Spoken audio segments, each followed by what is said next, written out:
त्याला ही जाणीव झाली की आपण फक्त मुघल साम्राज्याच्या आधारे आपण अब्दालीला रोखू शकत नाही. नजीब खानाने आणि अब्दालीने त्याचं शिर कापलं आणि ते आपल्या सैन्यामध्ये मिरवलं. ज्या पद्धतीने अपमानजनक परिस्थिती केली ही बातमी एक 20-22 दिवसानंतर महाराष्ट्रात समजली. त्यावेळेस संपूर्ण महाराष्ट्रामध्ये खरं तर विजयोत्सव चालू होता. एक याच्यामध्ये जी लढाई आहे म्हणजे पानिपतापूर्वीची ती दत्ताजी शिंदे आणि नजीब खानाची ती लढाई. याच्यामध्ये दत्ताजी शिंदेचं मोठं प्रचंड गाजलेलं वाक्य बचेंगे तो और भी लढेंगे असं पुस्तकामध्ये पाठ्यपुस्तकांमध्ये देखील 10 जानेवारी 1760. मग ही याच्यापूर्वीची पानिपतापूर्वीची मराठ्यांचा तो एक मोठा संघर्ष आहे. तर त्याची या लढाईची काय पार्श्वभूमी पानिपतासाठी होती? हां, सांगतो की मी मगाशी सांगितलं की 1748ला अब्दालीची पहिली स्वारी झाली. 1751-52ला दुसरी स्वारी झाली. आणि आता मात्र मुघल बादशहाला जाणीव झाली. त्यावेळेस जसं अहमद शाह अब्दाली हा अफगाण सुलतान आहे, तर दिल्लीवर जो बादशाह होता त्याचंही नाव अहमद शाह. अच्छा. तर जो अहमद बादशाह म्हणून जो होता, अहमद शाह बादशाह दिल्लीचा मुघल, त्याला ही जाणीव झाली की आपण फक्त मुघल साम्राज्याच्या आधारे आपण अब्दालीला रोखू शकत नाही, त्याच्यावर विजय प्राप्त करू शकत नाही. जर अब्दालीला रोखायचं असेल आणि मुघल साम्राज्याचं रक्षण करायचं असेल तर आपल्याला मराठ्यांचं सहकार्य घ्यावंच लागेल. आणि याच भूमिकेतून पहिल्यांदा 1747 साली नादिरशहाच्या आक्रमणाच्या धमकीच्या वेळेस मुघल बादशहाने नानासाहेब पेशव्यांना दिल्लीमध्ये बोलवलं होतं. दिल्लीच्या दरबारामध्ये नानासाहेबाचा सत्कार केला भव्य. आणि नानासाहेबाला अशी बादशहाने विनंती केली की जर आम्हाला नादिरशहाचं पुन्हा आक्रमण झालं तर तुम्ही आम्हाला आमच्या रक्षणासाठी या किंवा आमचं रक्षण करा किंवा आमच्या मदतीला या. ओके. आणि त्याच भूमिकेतून 1752मध्ये अहमद शाह बादशाह जो दिल्लीचा मुघल बादशाह त्याने मराठ्यांशी अहमदी तह केला. बरं, हा तह सगळ्यात महत्त्वाचा आहे. आणि हा तह काय आहे तर या तहानुसार संपूर्ण हिंदुस्थानच्या मुघल साम्राज्याच्या रक्षणाची जबाबदारी मराठ्यांनी आपल्या शिरावर घ्यावी. त्या बदल्यात मुघल साम्राज्याची चौथाई आणि सरदेशमुखी घेण्याचा अधिकार त्यांनी मराठ्यांना बहाल केला. आणि त्याचबरोबर आग्रा सुभा आणि अजमेर सुभा हे 2 सुभे त्यांनी मराठ्यांना बहाल केले होते. आता अजमेर सुभेमध्ये संपूर्ण राजस्थान येत होतं? नाही, अजमेर हा राजस्थानचा 1/3 भाग होता. अच्छा. आणि आग्रा सुभा की जिथं औरंगजेबाने शिवाजी महाराजांचा अपमान केला होता, की जी मुघलांची राजधानी होती, त्या आग्र्याच्या किल्ल्यावर, आग्रा सुभ्यावर त्यानंतर काही वर्ष मराठ्यांचा मुघल बादशाहाच्या निशाणाबरोबर मराठ्यांचा भगवा फडकत राहिला होता. आणि मराठ्यांनी आग्रा सुभा मागून घेण्यामागचीच भूमिका होती.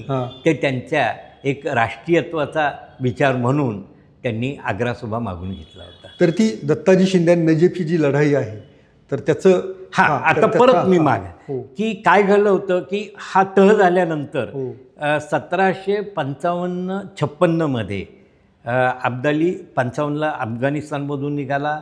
तो 56मध्ये उत्तर हिंदुस्थानात तो खैबर खिंडीतून खाली उतरला. त्याने अटक जिंकली. त्यानंतर त्याने पेशावर जिंकलं, त्याने लाहोर जिंकलं, त्याने सरहिंद जिंकलं, त्याने दिल्ली जिंकली. आणि या 1757मध्ये ज्यावेळेस अब्दालीने दिल्ली जिंकली त्याने ज्या पद्धतीने नादिरशहाने दिल्ली जिंकल्यानंतर दिल्लीमध्ये कत्लेआम केला, हजारो लोकांची कत्तल केली, दिल्लीची लूट केली, दिल्लीतल्या महिलांचं त्यांनी अपहरण केलं, हजारो स्त्रियांचं अपहरण केलं, असंच बरोबर अब्दालीने केलं. अच्छा. आणि अशा वेळेस बादशाने म्हणजे नानासाहेब पेशव्यांना पत्र पाठवलं होतं, कारण की अब्दाली येईपर्यंत ते इथून येऊन पोहोचेपर्यंत हे घडलेलं होतं.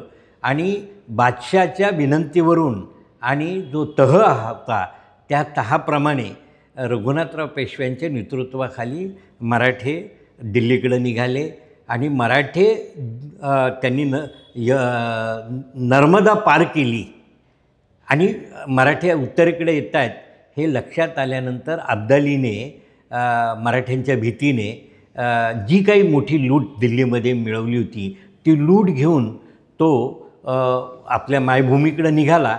पण जाताना त्यांनी आपला मुलगा तैमूर शहा आणि आपला सहकारी नजीब खान रोहिला जो भारतातला त्याचा हस्तक होता त्याला दिल्लीचा कारभारी म्हणून नेमलं होतं आणि दिल्लीचा किल्ला त्याच्या ताब्यात देऊन बादशाला कैदेत ठेवलेलं होतं. मराठे रघुनाथरावच्या नेतृत्वाखाली ऑगस्ट 1757 मराठे दिल्लीत गेले. त्यांनी अब्दालीचा मुलगा तैमूर शहा आणि नजीब खानाकडून दिल्लीचा लाल किल्ला जिंकला, दिल्ली शहर जिंकलं, दिल्ली परगणा जिंकला, दिल्ली सुभा जिंकला आणि त्यांनी बादशाला मुक्त केलं. आणि मग मराठे अब्दालीचा पाठलाग करायला निघाले. मग मराठ्यांनी दिल्ली जिंकल्यानंतर कुंजपोरा जिंकला, सरहिंद जिंकलं, पंजाब जिंकलं, लाहोर जिंकलं, पेशावर जिंकलं, सिंध जिंकलं. एवढंच नव्हे तर अब्दालीने जाताना शीखांचं पवित्र स्थान सुवर्ण मंदिर त्याचा विध्वंस केला होता.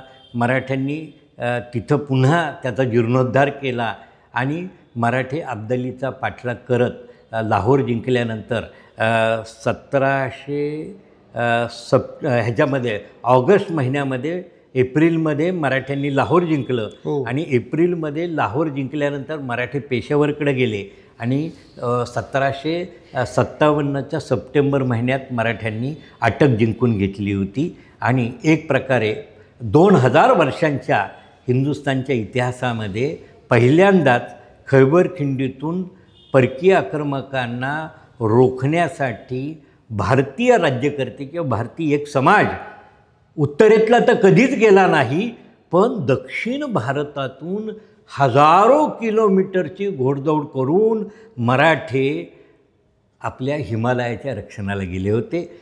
याचा अपमान हा अब्दालीला फार वाटत होता आणि त्याचा बदला घेण्यासाठी त्यांनी प्रतिज्ञा घेतली आणि तो पुन्हा 1759 अफगाणिस्तानमधून निघाला आणि 1760 तो भारतामध्ये आला. आणि त्याचा पहिला संघर्ष त्यावेळेस उत्तरेकडं मराठी सैन्याचं नेतृत्व करणारे दत्ताजी शिंदे यांच्याशी झाला. दत्ताजी शिंद्यांकडं फक्त 15,000 सैन्य होतं आणि अब्दालीकडं साधारण 75,000 सैन्य होतं. असा विषम लढा होता.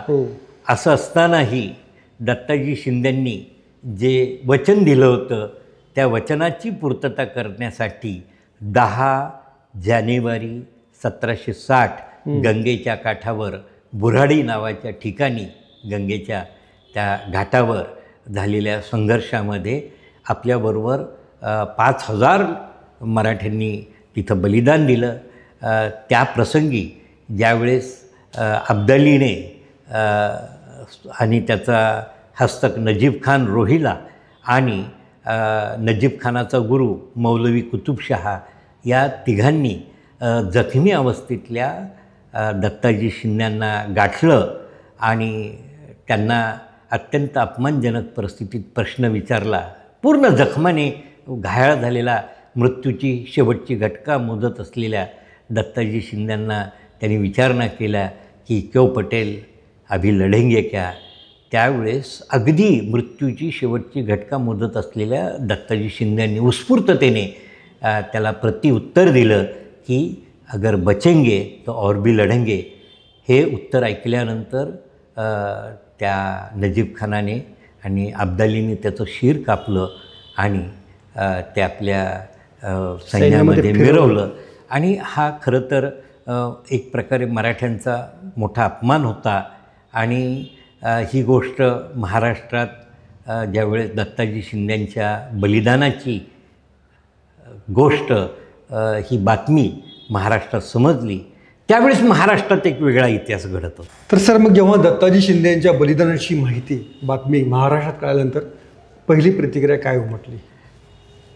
खरं सांगायचं तर दत्ताजी शिंद्यांच्या बलिदानाची बातमी किंवा त्यांची निर्घुण हत्या ज्या पद्धतीने अपमानजनक परिस्थिती केली, ही बातमी एक 20-22 दिवसानंतर महाराष्ट्रात समजली.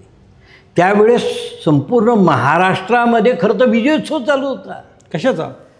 उदगीर विजयाचा. बरं. कारण की सदाशिवराव भाऊंनी उदगीरमध्ये निजामाचा दारुण पराभव केलेला होता आणि त्या पराभवानंतर शरण आलेल्या निजामाने मराठ्यांशी तह केला होता आणि तो तह मराठ्यांसाठी इतका महत्त्वाचा होता.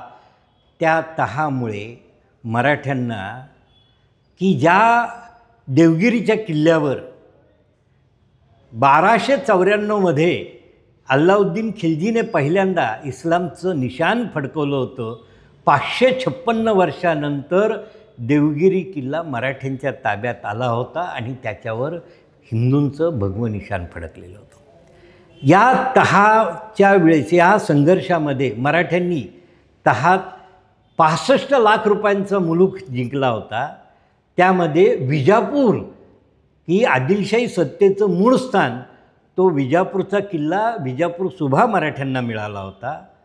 जिथे निजामशाहीची स्थापना झाली अहमदनगर, तो अहमदनगरचा किल्ला अहमदनगर सुभा आपल्याला मराठ्यांना मिळाला होता. जिथे फारुकी शाहीचं स्थापना झाली तो आशीरगड आणि बऱ्हाणपूर जी राजधानी होती, ती बऱ्हाणपूर आणि आशीरगड म्हणजे फारुकी शाहीचं केंद्रस्थान मराठ्यांच्या ताब्यात आलं होतं. आणि हेच बऱ्हाणपूर नंतरच्या काळात हे मुघलांची दक्षिणेची राजधानी होती, ती मराठ्यांच्या ताब्यात आली होती. अशा पद्धतीने फारुकी शाही, मुघल दख्खनची सुभेदारी असलेलं केंद्र, निजामशाहीचं केंद्र आणि आदिलशाहीचं विजापूरचं केंद्र, या सगळ्या 65 लाख रुपयांचा मुलूक आणि एक प्रकारे मराठ्यांना अस्मिता त्यांची जागृत करणारी अभिमानास्पद हा इतिहास मराठ्यांनी सदाशिवराव भाऊंच्या नेतृत्वाखाली घडवलेला होता आणि त्याचा विजयोत्सव महाराष्ट्रभर चालू होता. आणि त्याच वेळेस दत्ताजी शिंद्यांच्या त्या बलिदानाची बातमी आली. त्या क्षणी नानासाहेबांनी दत्ताजी शिंद्यांच्या हत्येचा बदला घेण्याची प्रतिज्ञा केली आणि अब्दालीवर विजय प्राप्त करण्यासाठी की अब्दालीवर ह्याचा बदला घेण्यासाठी याचं नेतृत्व कोण करणार हे तिथेच ठरलं. आणि नानासाहेबांनी अब्दालीवरच्या या पानिपतच्या मोहिमेची धुरा या उदगीर विजयाचा शिल्पकार सदाशिवराव भाऊ यांच्यावर सोपवली आणि ती शिराबंद मानून सदाशिवराव भाऊ त्याच उदगीर विजयानंतर परतूरपासून पुण्याकडे न येता उत्तरेकडं त्यांनी प्रयाण केलं.